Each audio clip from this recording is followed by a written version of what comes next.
This is how you can manually select the network on the iPhone. And let me show you how it works. If you're new here, most definitely subscribe so you never miss anything important.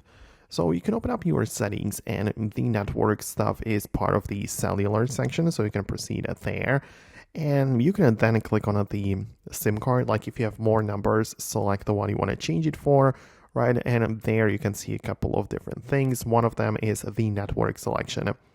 And at the top of the list, you have the automatic option, right? So it depends on how you like it, because the automatic might be enabled or disabled, but it's like literally the toggle right there.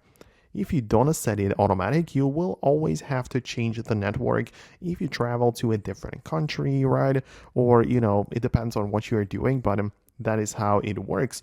And automatic can save you some time, but you sometimes don't even know which network you are connected to, especially when traveling, right? So you might prefer this option. So this is where you can find it.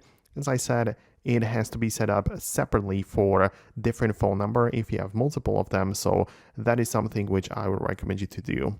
So let me know in the comments below if you managed to find that, if that is the thing which you had in mind. Most definitely subscribe for the next tutorials and quick explanations like this one, and I'll talk to you soon.